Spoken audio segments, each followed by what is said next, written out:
all these recruiting people, right? They're sharks. They'll take 40% off the top. So they'll pay you $40 an hour. They'll probably get like 70 or 80. I've had some crazy numbers thrown at me by friends of mine that are recruiters. But they will give you mass exposure. You know what I mean? They have 100 clients, and they can get you that job, but they're going to take such a hit on your hourly rate. You're going to make like $35 an hour of 3 years experience. So I started doing that, and it was all right. I mean, I bounced around. AT&T was pretty cool, and Car Toys was pretty cool. But I was like, well, why don't I just do it for myself? How about I just start my own company? So this is going to be quite funny for you guys. So in 2004, me not being a front-end developer, I built myself a company, sole proprietor company.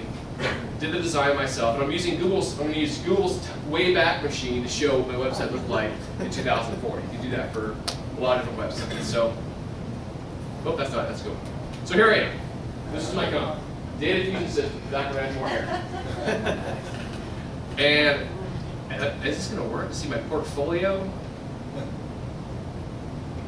So this has got to go through the whole archive of Google, because Google stores all the websites on basically computers. When you do a search, you're not actually querying all these websites, you're going to Google's cache of information. So anyway, I started this company, do cold fusion, see what I did. E-commerce, content management, some database applications, cold fusion, ASP, PHP. And it actually worked out. I actually found some clients that would pay me pretty good money as a standalone developer.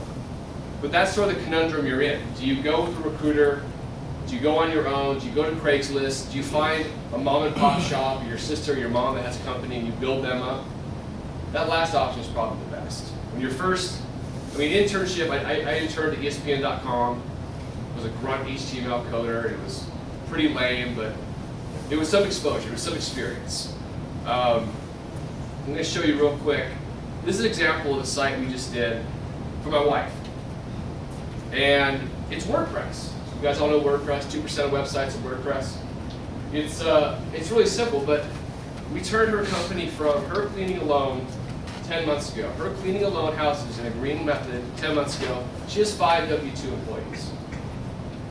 This is the kind of thing where you can, you have a friend that has a business, you have a parent or a sibling, and you can put them out on the web. She gets 85% of her business through anonymous people through Google. Random people typing in keywords and finding her website. And so, I didn't do the design. I paid somebody $300 to do it. And, come on now. How long did it take them? They said it'd take a week, it took 4. Which is what you will see everywhere in web development. The stigmas of web developers are they overpromise, underdeliver. They're hard to talk to. Even at TSC, like Brian was saying, we bid out our projects. We do a scope document, we bid them out.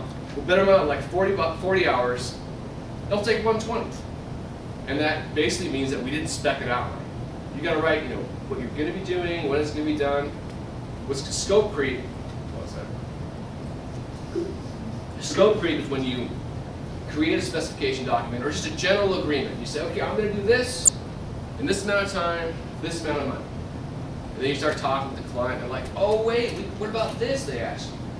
And you're like, should be like, if it's outside the scope of the project, say, well, we'd be happy to do that. It's a great idea. We love that idea. We'd be happy to program that for you. It's outside the scope of the specification document. Let's do an addendum, like a little add-on. Say, hey, we'll do this little bit for 40 hours, or 20 hours, 10 hours. And personally, I've been burned in my early development on my own, trying to underbid everybody.